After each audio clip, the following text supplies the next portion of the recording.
Buenas noches, hermano, hermana, sean bienvenidos al estudio bíblico del día de hoy. Es un tiempo de bendición, es un tiempo de reconocer que el poder de Dios siempre está sobre nosotros, y a raíz de todas las circunstancias del accidente laboral que me pasó, estamos haciendo más exegético, más esquemático el estudio bíblico, y nos estamos centrando en sí, en los textos, y estamos conociendo más y más al comenzar Mateo cómo se plasmó, cómo se están cumpliendo la profecía dictaminando que iba a venir el Salvador, en qué ciudad iba a ser considerado. Ya la semana pasada veíamos y sabíamos que él nace en Belén de Efrata, pero sin embargo, para que se cumpliese las escrituras, lo que había dicho el profeta, como leíamos que él iba a ser llamado de la región de Galilea, nazareno, porque se crió en la ciudad de Nazaret. Y ya lo vimos el miércoles pasado, de que cuando el ángel le revela a José para que vuelvan de Egipto, también a la vez el Espíritu Santo le muestra de que no vuelva a Belén, ¿no?, sino que al contrario se quede en la ciudad de Nazaret. Y es ahí, en Galilea, donde él va a desarrollarse, va a crecer, y por eso lo llamaban nazareno, porque él era de Nazaret, ahí se había criado. Entonces nos estamos ubicando en ese contexto donde él desarrolla toda su infancia, todo lo que va a acontecer en la ciudad de Nazaret. Yo quiero que te ubiques ahí y no pierdas relación, hermana, hermano, que me siguen en el estudio bíblico, porque de esta manera vamos a conocer más y más de Jesús, Dios en nosotros, Emmanuel, Dios es en nosotros, Jesús el Salvador. Ya lo hemos explicado lo que significaban estas palabras. Entonces, hermano, al ubicar y saber, ya no vamos a hacer pues a veces que alguien nos quiera hacer dudar de la veracidad de Jesús, que es el Hijo de Dios, ¿no? Nadie que te pueda venir a decir lo contrario va a poder convencerte, porque tú estás acentuado en la palabra revelada por Dios, en la Biblia, esta palabra que nunca va a pasar. Entonces, cuando tú, hermano, te centras y vuelves al texto, a lo que la palabra de Dios nos enseña, y estamos aprendiendo, pues tú estás formando una base sólida, una columna que te va a servir para poder, ante cualquier circunstancia, ante cualquier mensaje distorsionado, tú puedes decir: no, yo en el estudio que leí el texto no decía eso. Eso está equivocado. Porque es importante, hermano, en este tiempo entender, como ya lo hemos visto en los acontecimientos futuros, donde la Biblia nos advierte que aún los escogidos van a ser engañados. Y nosotros vamos a ser engañados, distorsionados, cuando no tenemos el cimiento de la palabra de Dios.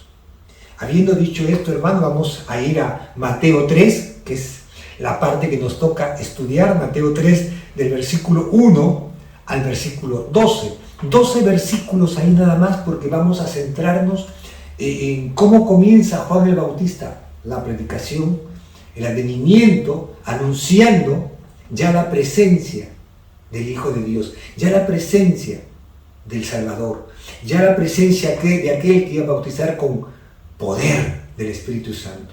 Entonces, hermano, yo te invito a cerrar tus ojos y a tener un tiempo de oración. Amado Padre Celestial, te damos gracias.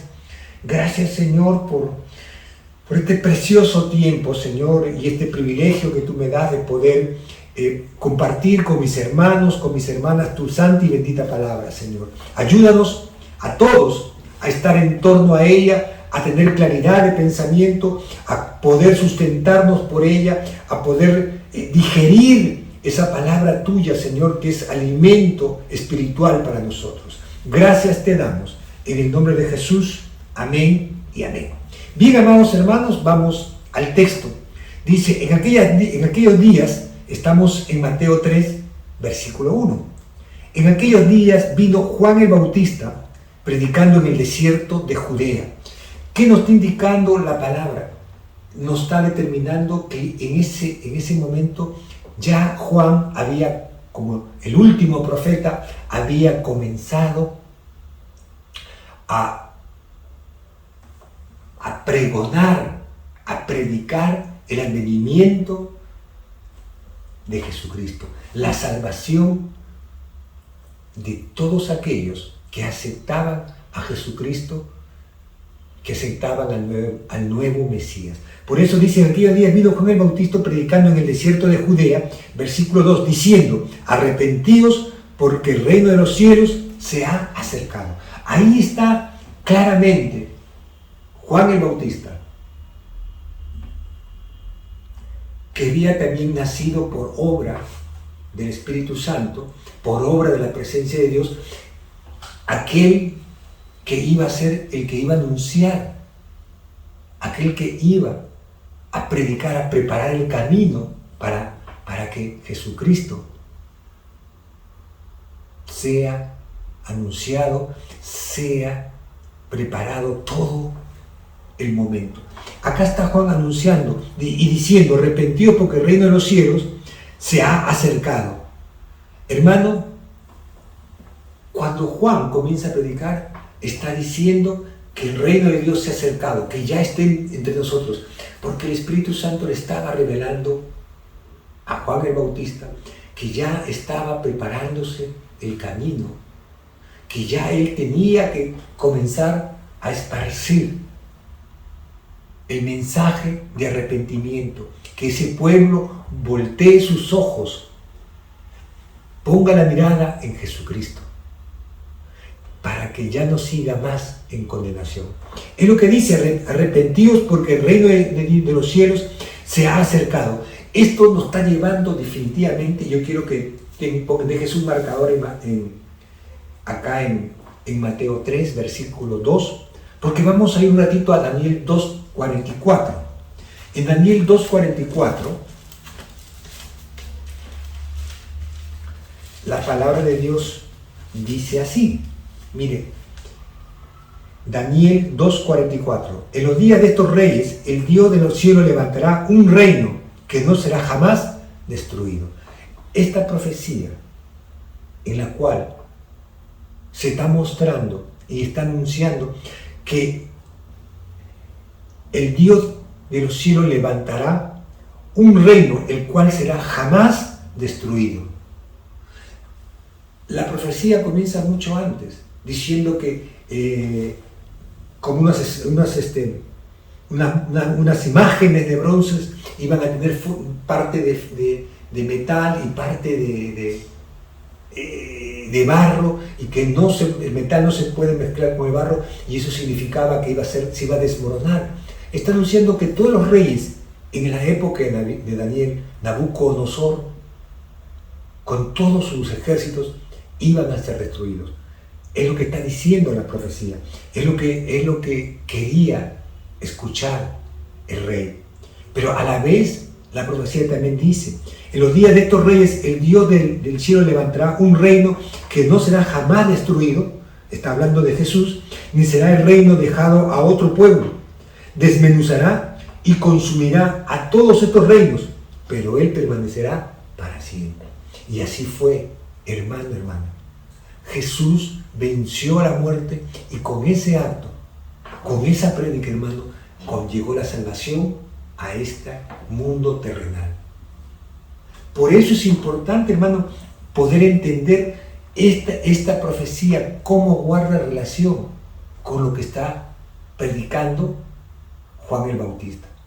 Arrepentíos porque el reino de los cielos se ha acercado. Y esta profecía dice, y en los días de estos reyes, y cuando dice de estos reyes, acá de Nabucodonosor, y también está hablando del Imperio Romano, porque el Imperio Romano desapareció, ¿me entiendes? Por mucho que tenían hierro y metales, su base era de barro. Pero acá dice, y en los días de estos reyes, el Dios de los cielos levantará un reino que no será jamás destruido, ni será el reino dejado a otro pueblo. Porque ¿qué es lo que pasaba con otro pueblo, hermano? Se levantaba el imperio persa, era destruido y aparecía otro imperio. Se levantaban los babilónicos, eran destruidos y se levantaban los romanos. Cayeron los romanos y se levantó otro pueblo. Pero todos fueron destruidos. Pero el reino de Jesús jamás fue destruido.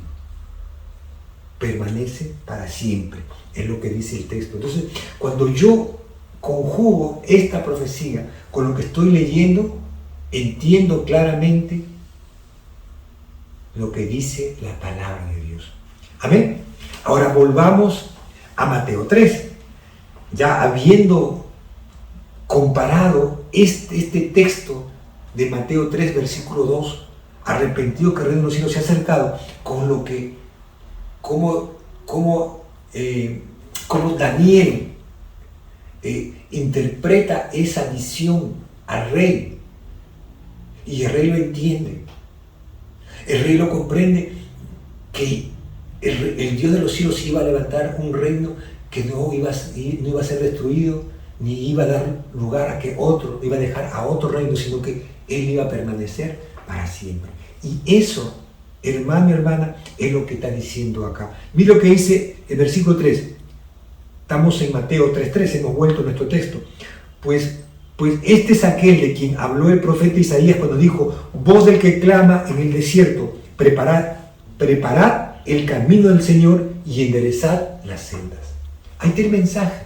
Mira, esto está en Isaías 43. El texto se repite tal cual, pero cuando tú analizas, y mira lo que está diciendo en el texto, pues este es aquel de quien habló el profeta Isaías cuando dijo, este es aquel.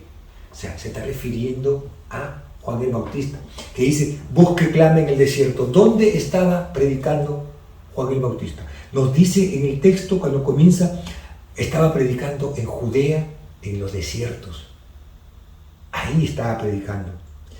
Dice, ahí predicaba él, voz que clama en el desierto. Entonces, ¿qué tengo que entender yo? Que él estaba preparando el camino para enderezar las sendas, para que esa gente se arrepienta y con ese arrepentimiento se vaya acercando a Jesucristo. Se vaya acercando a aceptar a Jesús como el Salvador, como el Redentor. Por eso, hermano, que hubo ese impacto poderoso con la llegada de Jesús a este mundo terrenal.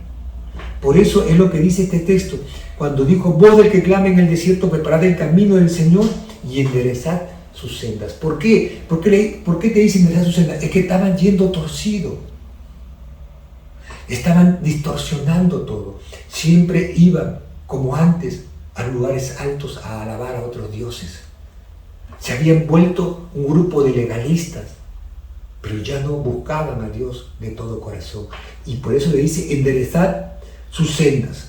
Esto está, como te digo, igualito dice, hermano, en Isaías 43. Al leerlo acá, lo estamos leyendo en Isaías 43. Márcalo, yo siempre te digo, tengo un lapicero, un cuaderno, marca el texto para que después tú lo puedas comparar. Y mira el versículo 4. Y Juan estaba vestido de pelo de camello y tenía un cinto de cuero alrededor de sus lomos, y su comida era langostas y miel silvestre. Dime tú, hermano, cuando tú escuchas esto, tienes que visualizar, y a veces hemos visto imágenes en distintas oportunidades, recuadros de cómo supuestamente eran los rasgos fisonómicos de Juan el Bautista. Se ve un hombre barbudo, tostado, quemado por el sol, delgado, esmirriado, delgado, de huesos, ahí bien delgado, bien plantado. Pero mira, y acá nos detalla cómo estaba vestido. Dice, y Juan estaba vestido de pelo de camello, o sea, su ropa era rústica, no tenía túnicas de lujo. Es lo que nos está diciendo el texto. Era un hombre que vivía en el desierto, y su comida, su modo de vida era bien frugal, bien básico. Era, por decir lo más elemental, no tenía un gran palacio Esa era la vida de un profeta. Esa era la vida de aquellos que deciden seguir a Jesucristo, hermano. Muchas veces ese llamado, el sentir la presencia de Dios, hace pues que uno se meta a la obra de Dios sin esperar nada a cambio. Y eso es lo que nos está mostrando. Y Juan estaba vestido de pelo de camello y tenía su cinto de cuero alrededor de sus lomos. Esto quiere decir que tenía un cinturón y a la vez otro cinturón de cuero que le atravesaba el pecho y la espalda para pegar ese traje del lomo de camello. O sea, el camello cuando muere le sacaban la piel y era un ropaje rústico, elemental, para el frío del desierto y a la vez para el calor del desierto. Y nos dice algo más: su comida eran langostas y miel silvestre. O sea, cuando dice langostas, hermano, está hablando de lo más elemental, lo que hay en ese entorno de Judea, en ese entorno de Palestina. O sea, son unas especies de ese tamaño, a veces más grandecitos, de langostas que salen del río, que sustentan y viven en base a eso. O sea, en otras palabras, de la miel que producen las abejas en los panales. O sea, era bien rústico y básico, bien humilde, bien sencillo. Y hermano, yo quiero, acá sí quiero llevarte al texto. Quiero que tú tomes nota. Vamos a 2 de Reyes 1:8 para ver que la Biblia nos lleva a otro profeta que tenía las mismas vestiduras de este profeta. Esto está en Isaías 43. Así que retrocedemos un poquito y vamos a Isaías 43. Quiero leerlo. Isaías 43 dice, no, 2 de Reyes, perdón, disculpe, 2 de Reyes 1:8. Le estaba dando el texto de Isaías 40 que yo dije. 2 de Reyes 1:8.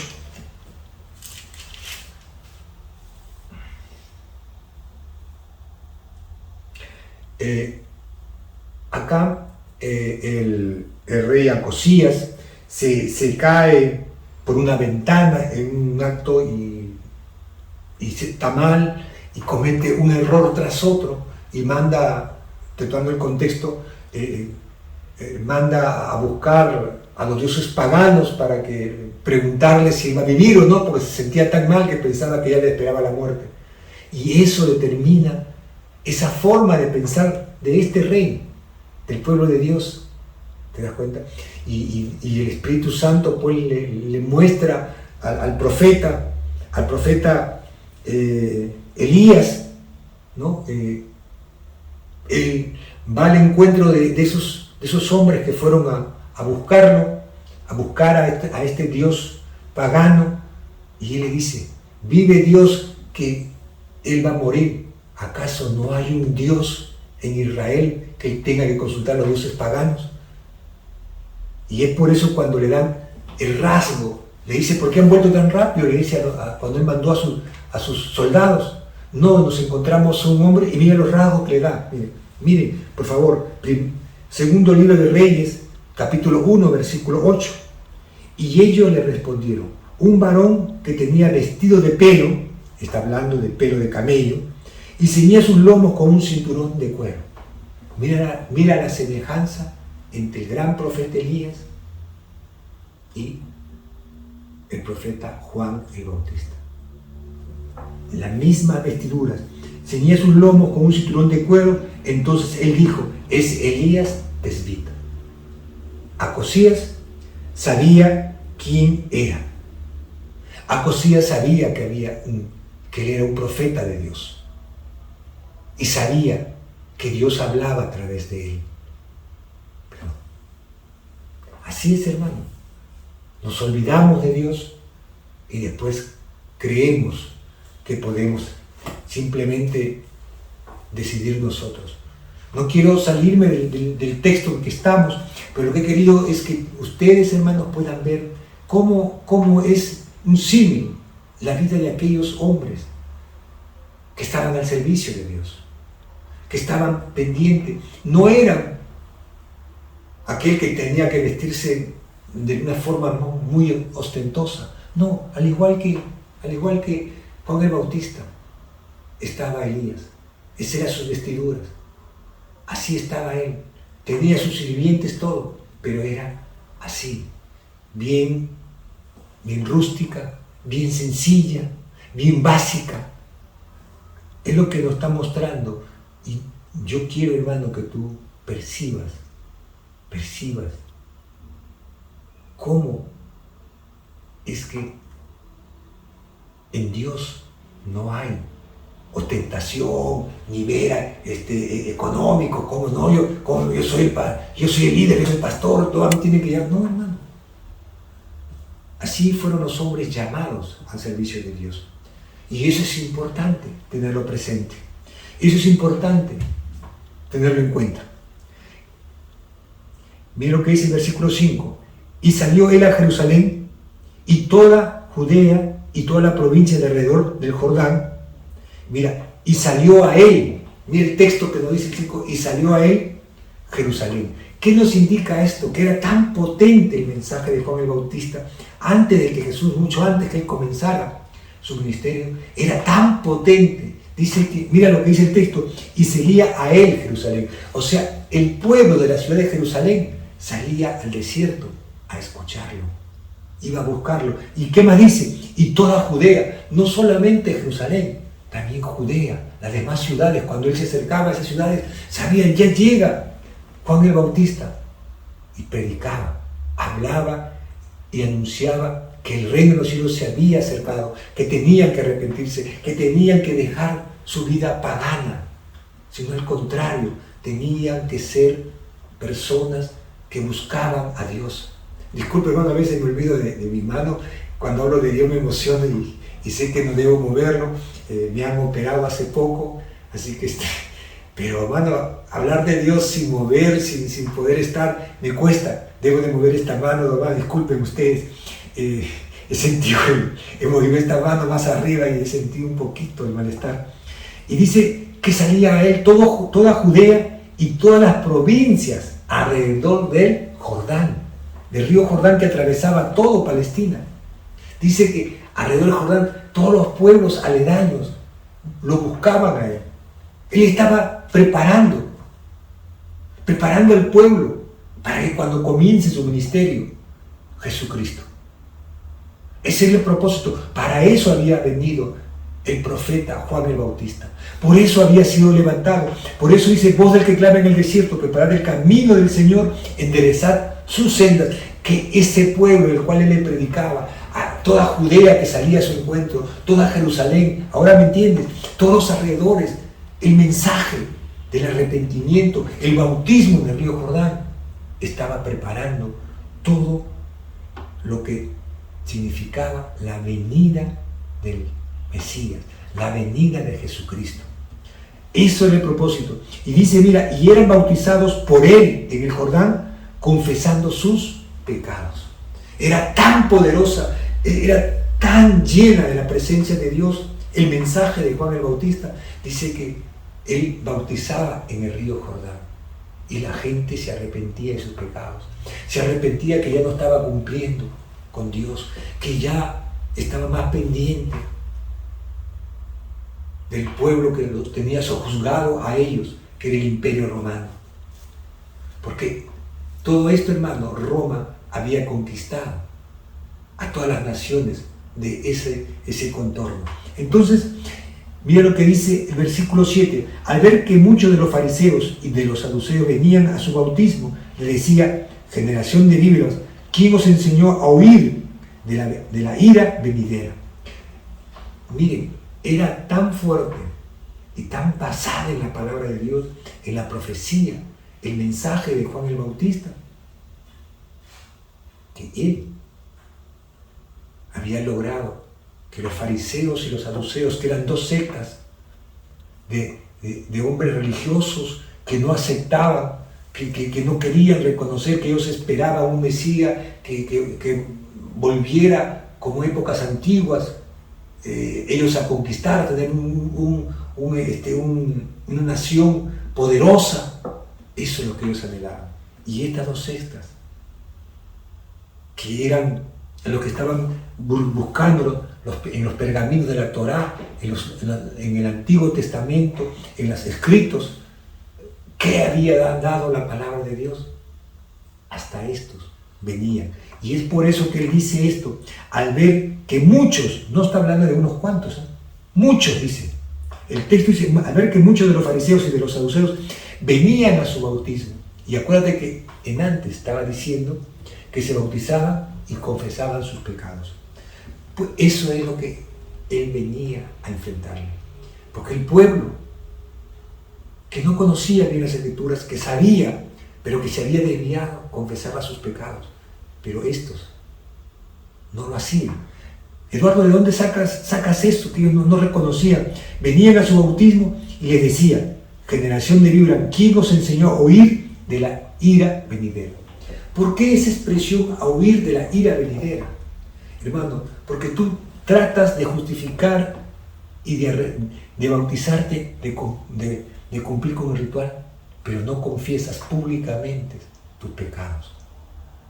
Y por eso él expresa esto.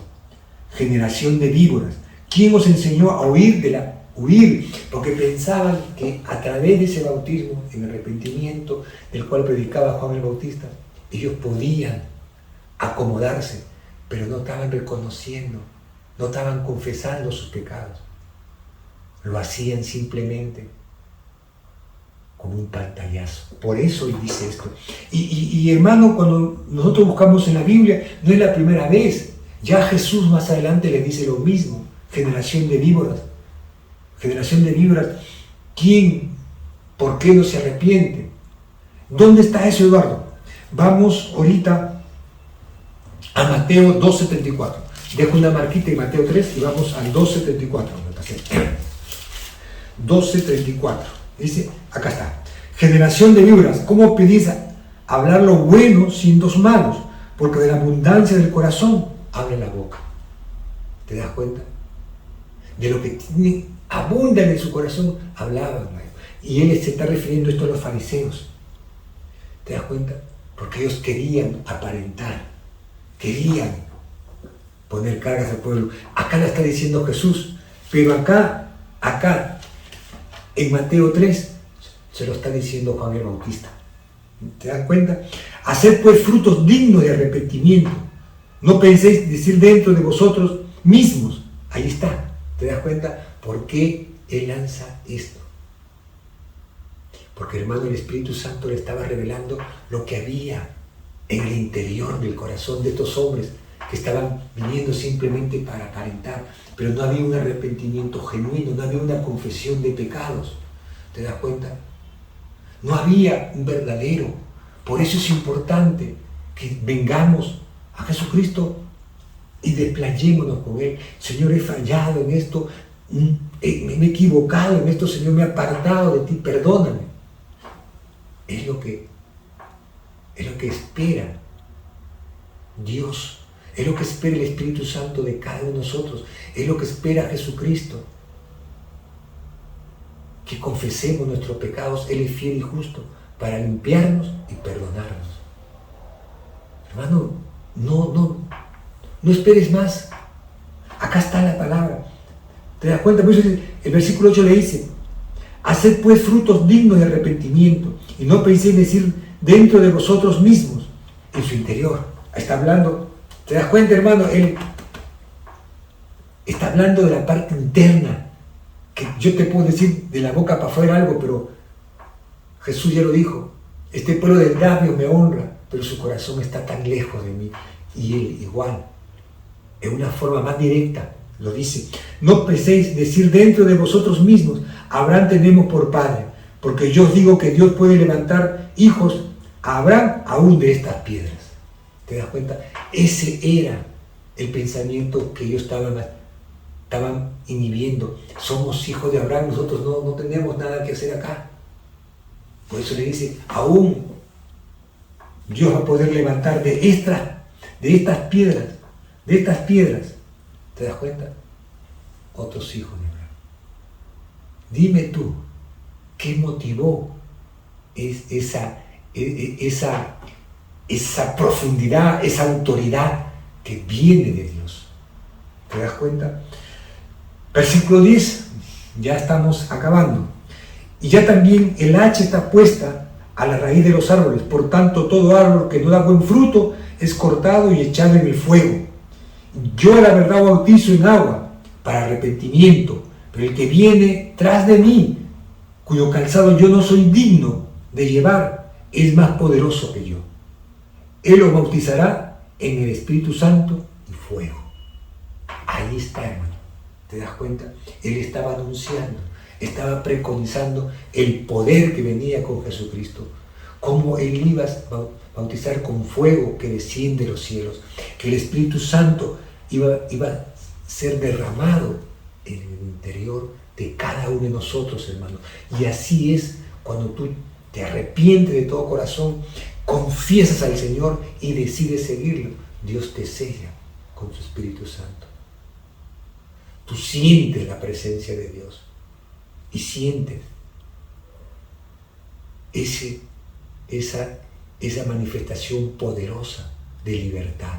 Por eso dice, nosotros no somos esclavos de nadie, dice. ¿Te das cuenta? Nosotros tenemos como padre Abraham. Por eso yo os digo que Dios puede levantar. No penséis dentro de vosotros mismo. Abraham tenemos por padre. O sea, es a veces el legalismo, hermano. Por eso le dice, acá también la hacha está puesta a la raíz de los árboles, pues todo árbol que no dé buen fruto va a ser cortado. O sea, ahí está, hermano. Ahí está el hacha. Dios claramente, Jesús mismo dijo, todo árbol que no dé buen fruto va a ser cortado y echado al fuego. Entonces, hermano, nosotros tenemos que dar fruto de arrepentimiento. Tiene que haber un cambio genuino en nuestro ser.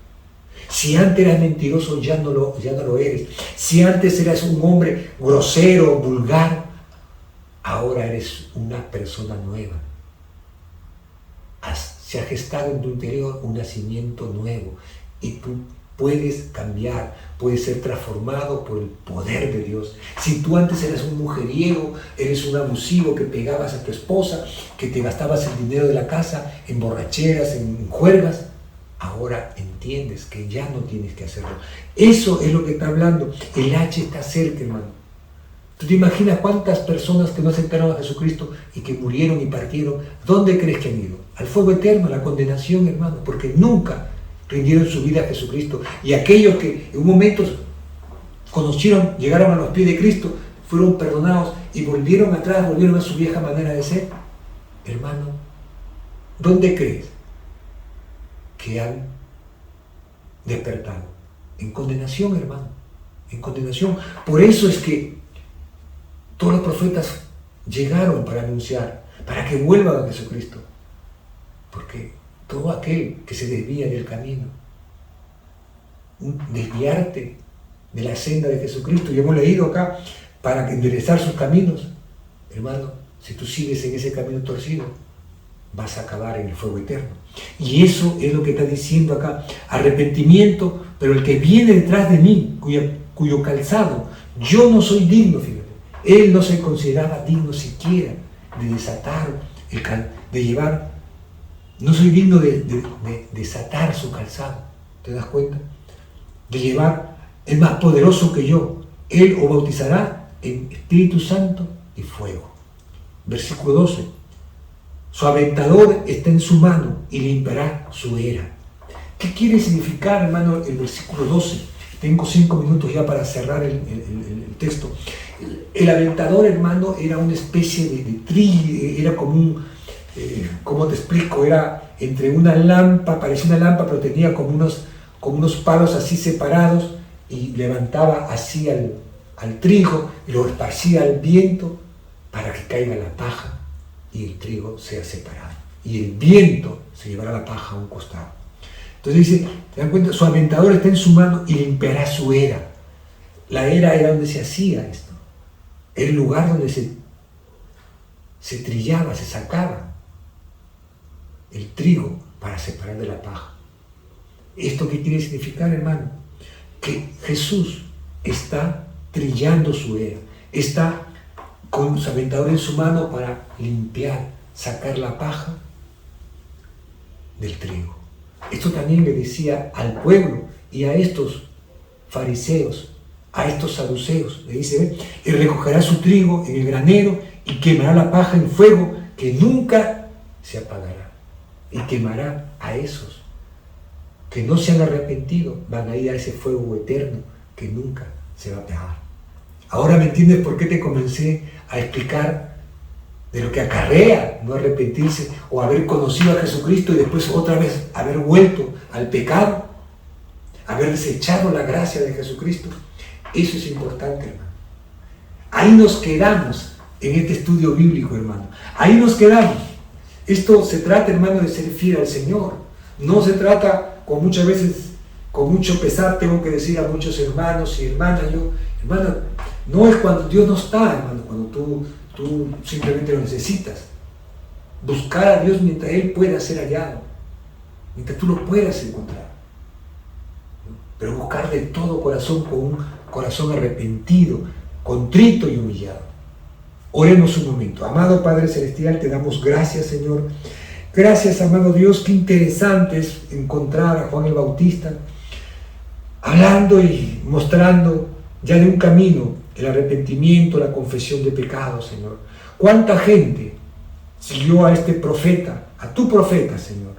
Porque en el texto leemos que de Jerusalén, de Judea y de todo el contorno del río Jordán venían al desierto a escuchar el mensaje de Juan el Bautista.